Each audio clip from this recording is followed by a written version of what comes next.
The emergency alarm screamed through the corridors of the Zenith Prime, the largest medical ship in the galaxy. Red lights flashed in every room as doctors and nurses rushed to their stations.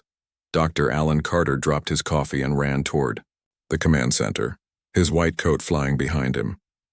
The Zenith Prime was no ordinary hospital ship. It carried the best doctors from dozens of different alien species, each bringing their own medical knowledge to help patients across the galaxy. Alan was the only human on board, and most days he felt like an outsider among the brilliant alien physicians who could perform surgeries with technology he could barely understand. In the command center, Captain Zorth stood before a massive screen showing star charts and flashing red dots. His blue skin rippled with worry lines as he spoke into his communication device. Behind him, the ship's chief medical officer, Dr. Velnara, studied incoming data with her 6 eyes focused on different screens. "What's the situation?" Alan asked as he entered the room. Dr. Velnara turned toward him, her long neck swiveling in a way that still made Alan uncomfortable after 2 years of working together. Her species, the Helix, were known throughout the galaxy for their surgical precision. Their multiple eyes could see details that other species missed, and their thin fingers could perform operations that required incredible delicacy. "Mining accident on Kepler 442b, she said, her voice coming through the universal translator with a slight mechanical tone. "Cave-in trapped 47 workers. Most have minor injuries, but one case is critical." The main screen changed to show medical data that looked like nothing Alan had ever seen, instead of the familiar lines and numbers he knew from human medicine. This display showed a 3-dimensional image of what looked like a living crystal structure. The crystal was beautiful, with rainbow colors flowing through its transparent surfaces, but Alan could see dark cracks spreading through it like a spider web. "The patient is Zixtal, a young crystalline," Dr. Velnara continued. "His biocrystalline matrix is fracturing from internal pressure caused by debris impact. Without immediate surgery, complete system failure will occur within 18 hours. Alan stared at the display, trying to understand what he was seeing. The crystalline species were rare, and he had never treated one before. Their bodies were made of living crystal that could grow, heal, and even think. But looking at the cracks spreading through Zixtal's structure, Alan could see that this patient was dying. Dr. Kethmore entered the command center, his 8 legs clicking against the metal floor. The arachnoid surgeon was famous throughout the galaxy for operations that no other doctor could perform. His species had natural precision that made them perfect surgeons, and their multiple arms could work on several parts of a patient at the same time. "I have reviewed the case," Dr. Kethmore said, his mechanical voice translator making his words sound cold and emotionless. "The fracture pattern is too complex for conventional repair. The biocrystalline matrix has multiple breakpoints that extend into the quantum-level structure. Any surgical intervention will cause cascading failure." Dr. Velnara's 6 eyes blinked in sequence, a sign that she was thinking hard about the problem. "Our best surgical nanobots cannot work at the required scale. The crystal structure is too delicate. Even the smallest vibration could shatter the entire matrix." Alan stepped closer to the display, studying the fracture patterns. To the alien doctors, this looked like an impossible puzzle, but to Alan, who had spent years learning about structural engineering before switching to medicine, the cracks reminded him of something familiar. They looked like stress fractures he had seen in broken bones, particularly in complex joint injuries where multiple breaks created a web of damage. "What about manual surgery?" Alan asked. The room fell silent. Dr. Velnara's 6 eyes all turned to look at him, and Dr. Kethamore's body raised up on his back legs in what Alan had learned was a sign of surprise. "Manual surgery?" Dr. Velnara repeated. "With hand tools? That would be like trying to repair a quantum computer with a hammer. Human surgical techniques are primitive," Dr. Kethmore added. "Your species still cuts patients open with metal blades. This patient requires precision at the molecular level." Alan felt his face grow warm with embarrassment, but he did not back down. "Maybe primitive techniques could work where advanced ones can't. Sometimes the simple approach is better." Dr. Velnara's translator made a sound that Alan thought might be laughter. "Dr. Carter, I appreciate your desire to help, but this is beyond anything your species has experience with. We are dealing with a life form that exists partially in quantum space. Your understanding of medicine is limited to biological tissue. Captain Zorth interrupted the discussion. We will arrive at Kepler 442b in 6 hours. All medical staff should prepare for emergency treatment of multiple casualties. Dr. Velnara, assemble your best surgical team. Dr. Kethmore, prepare the advanced surgical suite. As the other officers left the command center, Alan remained behind, staring at the image of Zixtal's fractured crystal structure. The cracks seemed to pulse with their own rhythm, and Alan found himself tracing the patterns with his eyes. There was something about the way the fractures spread that seemed familiar, like a problem he had solved before. He thought about his early days as a medical student, when he had worked in the emergency room of a busy hospital. He remembered a patient who had fallen from a building, shattering both legs in a complex pattern of breaks. The other doctors had wanted to amputate, saying the damage was too severe to repair.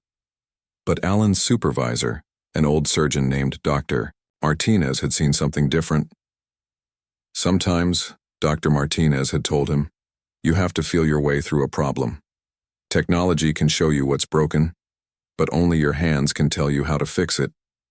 Dr. Martinez had spent 8 hours rebuilding those shattered legs using nothing but traditional surgical tools and decades of experience. The patient had walked again, something the computer model said was impossible. Alan looked at Zixtal's image again, and for the first time he did not see an impossible alien puzzle. He saw a patient who needed help, and maybe, just maybe, he saw a way to provide it. The Zenith Prime jumped to faster than light speed, racing toward Kepler 442b, and a patient whose life hung in the balance. In the medical preparation areas, alien doctors readied their most advanced equipment, certain that they were facing an impossible challenge. But in the quiet of the ship's research library, Alan Carter sat with books about crystalline structures and human surgical techniques, wondering if the galaxy's most primitive surgical methods might succeed, where its most advanced had failed. Alan spent the next 4 hours in the ship's medical library, surrounded by floating holographic displays showing crystalline anatomy. The information overwhelmed him at first. Everything about the crystalline species was different from human biology. Their bodies were made of living crystal that could repair itself, grow new sections, and even store memories in its molecular structure. But as Alan studied the data, he began to see patterns. The way the crystal matrix organized itself reminded him of bone structure in humans. The fracture patterns in Zixtal's body looked similar to compound fractures he had treated during his residency. The more he learned, the more he believed there might be a way to help. Dr. Kethmore found him there, hunched over a display showing crystal growth patterns. The arachnoid surgeon moved silently on his 8 legs until he was standing directly behind Alan. Dr. Carter, Kethmore said, making Alan jump. You are wasting valuable time. The patient's condition continues to deteriorate, and we need all medical staff focused on treating the other casualties. Alan turned to face the tall alien. Even sitting down, he had to look up to meet Kethmore's multiple eyes. I think I might have found something. Look at this fracture pattern. Alan pointed to the holographic display showing Zixtal's internal structure. The dark cracks spread through the crystal like branches of a tree. These breaks follow the natural stress lines in the crystal matrix. It's just like how bones break along predictable patterns. Kethmore's body lowered as he examined the display more closely. His species was known for their incredible attention to detail, and Alan could see all 8 of his eyes focusing on different parts of the image. The comparison is interesting but irrelevant, Kethmore said after a long moment. Crystalline physiology operates at quantum levels that human medicine cannot access. Your surgical tools are designed for soft tissue and bone. This patient requires precision at the molecular level. But what if precision isn't the answer? Alan asked. What if we need to work with the natural healing properties of the crystal instead of trying to force it back together? Kethmore's translator made a clicking sound that Alan had learned meant disagreement. Dr. Carter, I have performed over 3,000 surgeries on 17 different species. I have surgical tools that can work at the atomic level. If I cannot repair this patient, human methods certainly cannot. Before Alan could respond, The ship's medical AI spoke through the communication system. Attention medical staff. Patient Zixtal's condition has worsened. Biocrystalline matrix integrity now at 37%. Estimated time to complete system failure, 11 hours, 43 minutes. The announcement sent a chill through Alan. He looked back at the holographic display, watching as new cracks appeared in real time across Zixtal's crystal structure. The patient was dying, and despite all their advanced technology, no one seemed able to help. Dr. Velnara entered the library, her 6 eyes scanning the research materials Alan had spread around the room. Her long neck swayed as she moved, and Alan could see the stress patterns in her blue skin that indicated deep concern. "Dr. Carter, we need you in the main medical bay. The other casualties from the mining accident require attention, and we cannot spare any medical personnel for theoretical research." "This isn't theoretical," Alan said, standing up to face her. "I think I know how to help Zixtal." Dr. Velnara's 6 eyes blinked in sequence, a sign of patience running thin. "Dr. Carter, I respect your dedication, but this patient is beyond your capabilities. The crystalline biomatrix operates on principles that took my species centuries to understand. Humans have only been in space for a few decades." Alan felt frustration building in his chest. Just because we're new to space doesn't mean we can't contribute. Human medicine has dealt with complex fractures for thousands of years. We've learned to work with the body's natural healing processes instead of fighting against them. "The body's natural healing processes?" Dr. Velnara repeated. "Dr. Carter, this patient's body is made of living crystal. There are no muscles, no blood vessels, no organs as you understand them. The healing process involves quantum restructuring at the molecular level." Alan walked over to another display showing how crystalline bodies repaired themselves. He watched as tiny crystal formations grew to fill small cracks, the new growth following specific patterns that seemed random at first, but revealed an underlying logic. "Look at this," Alan said, pointing to the repair process. "The crystal doesn't just fill in the cracks randomly. It follows the natural stress patterns, reinforcing weak points and creating new support structures. It's like how human bone heals, but instead of calcium deposits, it uses crystal growth." Dr. Velnara moved closer to the display, her multiple eyes examining the healing process from different angles. "The comparison is not entirely wrong," she admitted, "but the scale and complexity are far beyond anything human medicine has encountered." "Maybe," Alan said, "but complexity doesn't always require complex solutions. Sometimes the simplest approach works best." The ship's communication system activated again. "Medical staff to stations. Arrival at Kepler 442b in 2 hours. Prepare for emergency transport to the mining colony." As Dr. Velnara left to coordinate the medical team, Alan remained in the library. He called up a new display showing human surgical techniques for complex bone fractures. The procedures looked crude compared to the advanced alien technology, but they had one advantage. They worked with the body's natural healing processes instead of trying to override them. Alan began running simulations on the ship's medical computer, comparing human surgical approaches to crystalline physiology. Most of the combinations failed immediately, but a few showed promising results.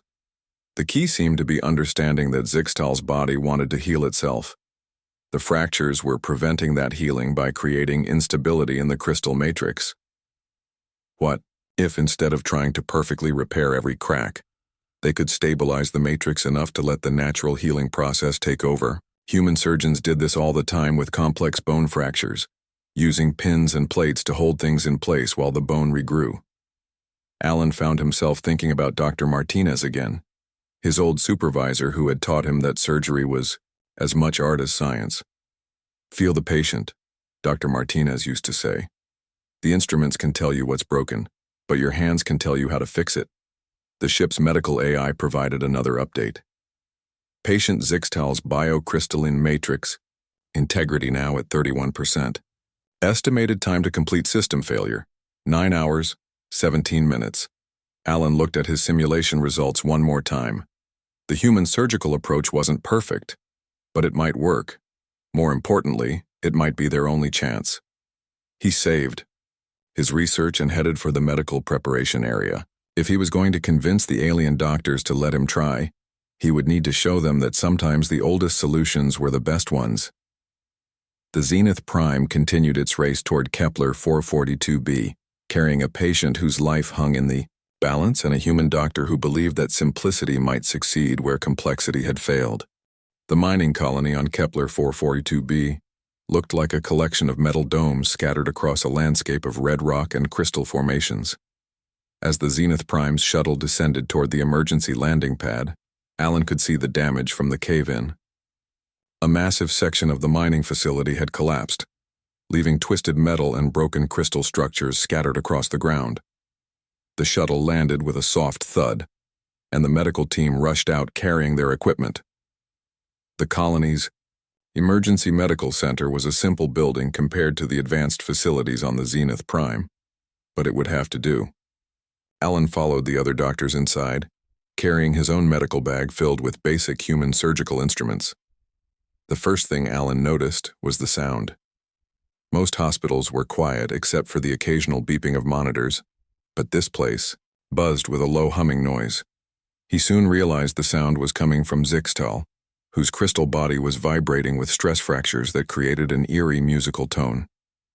Zixtal lay on a specialized medical bed designed for crystalline patients. His body was about the size of a human teenager, but instead of flesh and bone, he was made of beautiful transparent crystal that sparkled with inner light. The light should have been bright and steady, but Alan could see it flickering weakly as dark cracks spread through the crystal structure. Around the bed stood 3 tall figures that Alan recognized as other crystallines.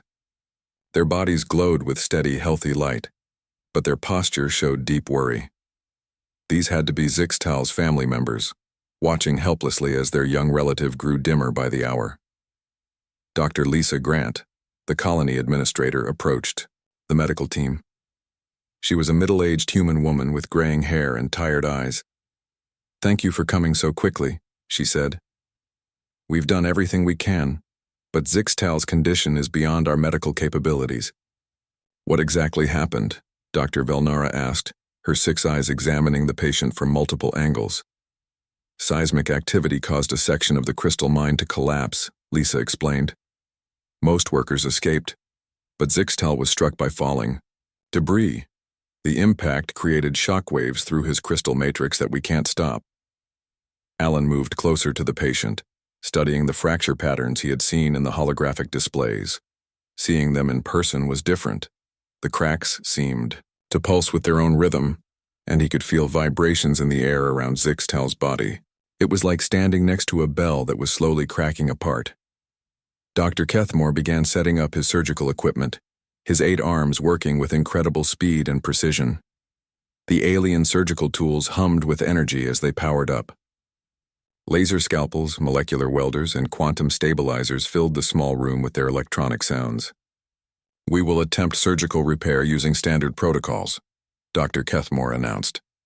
"Neural dampers will prevent pain response during the procedure." Alan watched as the alien surgical team prepared for the operation. Their equipment was impressive, far more advanced than anything human medicine possessed. But as he observed their preparations, he felt growing concern about their approach. "Dr. Kethmore," Alan said, "what if the vibrations from your equipment cause more damage to the crystal matrix?" The arachnoid surgeon paused in his preparations. "Our instruments are calibrated for crystalline physiology. Vibration dampeners will minimize any interference." "But the patient is already unstable," Alan continued. "Any additional stress could cause cascade failure." Dr. Velnara moved between them. "Dr. Carter, please prepare to assist with the other casualties. Dr. Kethmore needs to focus on this critical case." Alan wanted to argue, but he knew he had to pick his battles carefully. He moved to a nearby observation area, where he could watch the surgery while treating minor injuries from the other mining accident victims. The surgical procedure began with Dr. Kethmore using his most delicate instruments to examine the fracture sites. His multiple arms worked simultaneously, each holding different tools that scanned and measured the crystal structure. The other alien doctors monitored vital signs and energy readings on displays that showed Zixtal's condition in real time. At first, everything seemed to go well. Dr. Kethmore's instruments provided detailed information about the fractures, and his surgical plan appeared sound. But as he began the actual repair work, problems started to emerge. The first sign of trouble came when Zixtal's body began vibrating more intensely. The musical humming grew louder and more discordant. On the monitoring displays, Alan could see new stress patterns appearing in the crystal matrix. "Vibration levels increasing," reported Dr. Velnara. "The surgical field is becoming unstable." Dr. Kethmore tried to compensate by adjusting his equipment, but each change seemed to make things worse. The delicate tools that worked perfectly in controlled conditions were causing resonance effects in the damaged crystal. It was like trying to tune a broken piano while someone else was playing it. "Matrix integrity dropping to 28%, the medical AI announced.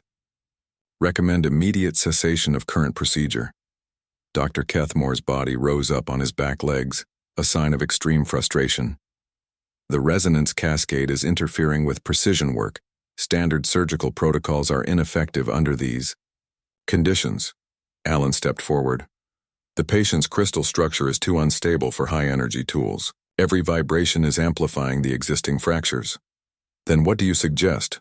Dr. Velnara asked, her translator conveying clear exasperation. "We cannot repair quantum-level damage without quantum-level tools." "Maybe we don't need to repair everything," Alan said. "Maybe we just need to stabilize the structure enough for natural healing to take over." Dr. Kethmore lowered his body and fixed all 8 eyes on Alan. "Crystalline healing requires perfect molecular alignment. Natural processes cannot repair damage this extensive." "But they can repair small damage," Alan replied. "I've seen it in the medical records. If we can reduce the major fractures to smaller ones, the patient's natural healing might handle the rest." The room fell silent except for Zixtal's increasingly urgent humming. On the monitors, his condition continued to deteriorate. The advanced alien surgery had not only failed but had made things worse. Dr. Velnara looked at the readings, her 6 eyes showing defeat. "Matrix integrity at 24%. At this rate, complete system failure will occur within 4 hours." Alan looked at Zixtal's family members, their crystal bodies flickering with distress. He thought about all the patients he had lost over the years, and all the ones he had saved with simple techniques that more advanced doctors had dismissed. "Let me try," Alan said quietly. "With what?" Dr. Kethmore asked. "Your primitive tools cannot work at the required precision level." "Maybe precision isn't what this patient needs," Alan replied. "Maybe he needs someone who can work with his body, instead of trying to override it." Dr. Velnara stared at Alan for a long moment. The monitors showed Zixtal's condition continuing to worsen. Their advanced technology had failed, and they were running out of options. "Dr. Carter," she said finally, "if you believe you can help this patient, I will not prevent you from trying, but understand that any failure will be your responsibility." Alan nodded and opened his medical bag, removing the simple surgical instruments he had brought from Earth. Compared to the alien technology around him, they looked like primitive relics. But as he prepared for surgery, he remembered Dr. Martinez's words. Sometimes the simplest tools were the most effective. The fate of Zixtal now rested in human hands, and Alan was determined not to let his patient down. Alan washed his hands in the simple sink at the corner of the medical room, using soap and water instead of the energy sterilizers the alien doctors preferred. The other medical staff watched him with a mixture of curiosity and doubt as he prepared for surgery using methods their species had abandoned centuries ago. He pulled on surgical gloves made of thin rubber, another primitive human technology that made the alien doctors shake their heads. Dr. Kethmore's species used energy fields to maintain sterile conditions, while Dr. Velnara's people had biological filters that prevented contamination. But Alan trusted the simple barrier that had protected patients on Earth for over 100 years. "Dr. Carter," Dr. Velnara said, "you understand that we cannot assist you with techniques we do not comprehend. You will be operating alone." "I understand," Alan replied, approaching Zixtal's bedside. The young crystalline's body was now vibrating so violently that the entire bed shook. The musical humming had become a harsh, discordant sound that hurt to listen to. Dark cracks covered almost half of his crystal structure, and his inner light flickered like a candle in the wind. Alan placed his hands gently on Zixtal's crystal surface. The alien doctors gasped in surprise. Direct physical contact with a crystalline patient was considered dangerous because their bioelectric fields could harm other species. But Alan felt no pain, only a strange tingling sensation that reminded him of touching an old television screen. More importantly, he could feel the vibrations in the crystal structure. The fractures created patterns of stress that his hands could detect better than any instrument. It was like reading a patient's pulse, but instead of blood flow, he was feeling the flow of energy through living crystal. "The resonance frequency is all wrong," Alan said, speaking more to himself than to the watching doctors. "The fractures are creating interference patterns that prevent healing." Dr. Kethmore moved closer, his 8 eyes focusing on Alan's hands. "What are you detecting?" "Our instruments show no coherent resonance patterns." "That's because your instruments are too sensitive," Alan explained. "They're picking up every tiny vibration, but the major pattern is simpler than that." Alan reached into his medical bag and pulled out a standard surgical scalpel. The alien doctor stepped back in alarm. The idea of using a sharp metal blade on a crystalline patient seemed like madness. "Dr. Carter," Dr. Velnara warned, "any physical trauma to the crystal matrix could cause immediate system collapse." "Not if I work with the natural stress lines," Alan replied. He studied the fracture patterns on Zixtal's surface, tracing them with his finger. The cracks followed predictable paths, just like fractures in bone or breaks in glass. There was a logic to the damage that could be understood and used. Alan made his first cut along a major fracture line. Instead of fighting against the crack, he followed it, using the scalpel to relieve pressure at key stress points. The alien doctors watched in horror as he deliberately made the fracture larger, but Alan could feel the difference immediately. The violent vibrations in that section of crystal began to calm. Matrix integrity holding steady at 23%, the medical AI reported, surprise evident even in its mechanical voice. Alan continued working, using techniques he had learned during his orthopedic surgery rotation. When dealing with complex bone fractures, sometimes the best approach was to convert one large break into several smaller ones that could heal properly. The same principle seemed to apply to crystalline physiology. He used small surgical clamps to hold crystal sections in alignment, not trying to force them back to their original positions but allowing them to find stable configurations. His hands guided the process, feeling for the natural balance points where the crystal structure wanted to rest. Resonance patterns stabilizing in sectors 1 through 4, Dr. Velnara observed, her voice filled with amazement. "How is this possible?" "I'm not fighting the fractures," Alan explained as he worked. "I'm helping them find stable positions. The crystal wants to heal itself, but the stress patterns were preventing that from happening." The most difficult part came when Alan reached the central fracture, a massive crack that ran through the core of Zixtal's being. This was the injury that threatened the patient's life, and any mistake here would mean instant death. Alan paused, closing his eyes and feeling the vibrations with his hands. The central fracture was like a fault line in an earthquake zone with enormous pressures building up on both sides. Traditional surgical approaches would try to bind it back together, but Alan could feel that the crystal had shifted too far for that to work. Instead, he made a decision that shocked everyone in the HFY room. Using his scalpel, he carefully extended the central fracture, following its natural path until it reached a stable configuration. The crack was now larger, but the dangerous pressures that had been building up were released harmlessly. "Central matrix integrity compromised," the AI announced, but its tone seemed confused rather than alarmed. "However, overall system stability is improving." Alan worked for 3 more hours, his hands never leaving Zixtal's crystal surface. He could feel the patient's condition improving as each section of damaged crystal found its new equilibrium. The violent vibrations faded to gentle humming, and the harsh, discordant sounds became musical again.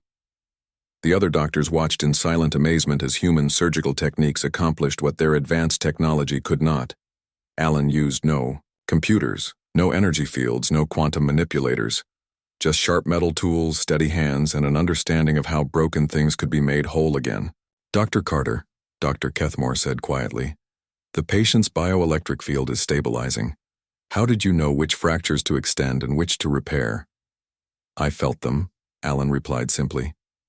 Every fracture has a natural direction it wants to follow. You just have to listen to what the patient's body is telling you. As Alan worked on the final sections of damaged crystal, something remarkable began to happen. Zixtal's inner light, which had been flickering weakly for hours, began to grow brighter. The crystal structure was not only stabilizing, but actually beginning to repair itself. Matrix integrity at 35% and rising, the AI reported. Self-repair processes have initiated in all stabilized sectors. Dr. Velnara approached the bed, her 6 eyes studying the transformation taking place in their patient. The crystal is healing itself, but our medical texts say this is impossible with damage this extensive. Maybe your medical texts were wrong, Alan said with a tired smile. Or maybe they just needed to learn from human medicine. The musical humming from Zixtal's body was now clear and strong, a sound of health rather than distress. His inner light pulsed steadily, and the dark cracks that had covered his surface were beginning to fill with new crystal growth. Alan stepped back from the bed, removing his surgical gloves. His hands were steady, but he could feel the exhaustion of the past few hours settling into his bones. He had done everything he could. Now it was up to Zixtal's own healing abilities to complete the recovery. The crystalline family members who had been waiting anxiously outside the medical room were allowed to enter. They gathered around Zixtal's bed, their bodies glowing brighter, as they saw their young relative's improvement. The impossible surgery was complete, and against all expectations, it had succeeded. 3 days after the surgery, Alan sat in the observation room watching Zixtal recover. The young crystalline's body now glowed with steady, healthy light that filled the entire medical bay with rainbow colors. The harsh cracks that had threatened his life were gone, replaced by delicate patterns of new crystal growth that looked like silver threads running through his structure. Zixtal was awake and talking with his family. His voice came through the universal translator as a series of musical tones that somehow conveyed meaning. Alan could not understand the crystalline language, but he could hear the joy and relief in those crystal-clear notes. Dr. Velnara entered the observation room, carrying a data pad filled with medical readings. Her 6 eyes moved between the pad and the patient as she reviewed the incredible recovery data. The healing rate is beyond anything in our medical literature, she said, sitting down beside Alan. Matrix integrity is now at 92%, and still improving. The self-repair process you triggered is working faster than we thought possible. Alan smiled, feeling a deep satisfaction that had nothing to do with pride and everything to do with seeing a patient recover. How are the other mining accident victims? All stable and recovering normally. Thanks to your work with Zixtal, we were able to focus our full attention on the other casualties. You saved more than one life that day. Through the observation window, Alan watched as Zixtal's family helped him practice moving around the room. His crystal body had grown stronger, and the musical humming that came from his movement was cheerful and energetic. It was hard to believe. This was the same patient who had been dying just 3 days ago. Dr. Kethmore entered the room, his 8 legs moving with the careful precision that made his species such excellent surgeons. He approached Alan with what looked like respectful curiosity. Dr. Carter, I have been studying your surgical technique. I do not understand how you knew which fractures to extend and which to stabilize. Your decision-making process appears to be based on intuition rather than measurable data. Alan thought about how to explain something that felt natural to him but seemed impossible to the alien doctors. In human medicine, we learn to trust our senses as much as our instruments. When I touched Zixtal's crystal structure, I could feel the stress patterns with my hands. It was like reading a book written in vibrations. But how did you know that extending the central fracture would stabilize the matrix instead of destroying it? Dr. Kethmore asked. Our computer models predicted complete system failure if that crack was enlarged. Your computer models were thinking like engineers, Alan replied. They were trying to put the crystal back exactly the way it was before. But sometimes healing means accepting that things will be different afterward. The crystal needed room to find a new stable configuration. Dr. Velnara made notes on her datapad as she listened to the conversation. We are preparing a report for the Galactic Medical Council. Your technique has applications beyond crystalline physiology. Several other species have conditions that might benefit from this approach. Before Alan could respond, the door to Zixtal's room opened, and the young crystalline moved into the observation area. His family followed, their crystal bodies creating a light show of happiness and gratitude. Zixtal approached Alan and spoke in his musical language. The universal translator converted his words into standard galactic speech. Dr. Alan Carter, my family and I wish to express our deepest gratitude for saving my life. The healing songs tell us that you used ancient wisdom to accomplish what modern knowledge could not. Alan stood up and faced the young patient who had been close to death when they first met. I'm just glad you're feeling better, Zixtal. How do you feel? Stronger than before, Zixtal replied, his voice carrying harmonics that suggested deep contentment. The new crystal growth patterns feel more stable than my original structure. It is as if the injury allowed me to become more than I was. The simple honesty of that statement touched something deep in Alan's heart. This was why he had become a doctor in the first place, to help patients not just survive their injuries but grow stronger because of their recovery. Over the following weeks, word of Alan's successful surgery spread throughout the galactic medical community. The Zenith Prime received requests from medical schools on dozens of worlds, all wanting to learn about human surgical techniques. Dr. Velnara found herself coordinating visits from alien medical students who wanted to observe human doctors at work. Alan began teaching regular classes on the medical ship, sharing techniques that human surgeons had developed over centuries of practice. He showed alien doctors how to use their sense of touch to diagnose problems that instruments might miss. He taught them about working with natural healing processes instead of trying to override them with technology. The most enthusiastic student was Zixtal himself. The young crystalline had decided to study medicine, becoming the first of his species to pursue a career in healing others. His unique perspective as both a patient and a being who experienced healing from the inside gave him insights that amazed his teachers.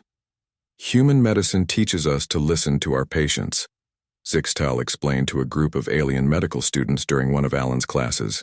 Dr. Carter saved my life not because he had better tools, but because he heard what my crystal structure was trying to tell him. Alan watched his former patient teach other doctors about the value of intuition in medicine, and he felt proud of how far they had all come. The young crystalline had not only recovered from his injuries, but had found his calling in life.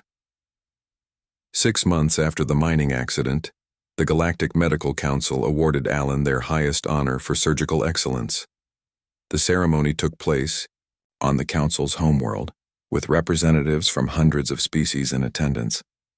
But as Alan stood on the stage accepting the award, he was thinking about something Dr. Martinez had told him years ago. The best reward for saving a life, his old mentor had said, is not the recognition you receive but the knowledge that your patient is out there living that life. As if summoned by his thoughts, Alan saw Zixtal in the audience. The young crystalline was wearing the insignia of a medical student, his crystal body glowing with health and purpose. Beside him sat his family, their light patterns showing pride and joy. After the ceremony, Zixtal approached Alan with news that made the day even more meaningful. Dr. Carter, I have been accepted to the advanced surgical program on Helix Prime. In 2 years, I will be qualified to perform the same techniques you used to save my life. Alan smiled, imagining a future where human intuition and alien precision work together to heal patients throughout the galaxy. Just remember, he told his former patient, the most important tool you have is not in your medical kit, it's in your ability to listen to what your patients need. As the celebration continued around them, Alan thought about the impossible surgery that had started it all. What had seemed like an ending, with Zixtal near death and conventional medicine, helpless, had actually been a beginning of new cooperation between species, new approaches to healing, and new hope for patients who had been given up for lost. The galaxy was a big place, full of different species with different medical needs. But Alan had learned that the desire to heal and help others was universal, and sometimes the oldest wisdom was exactly what the future needed.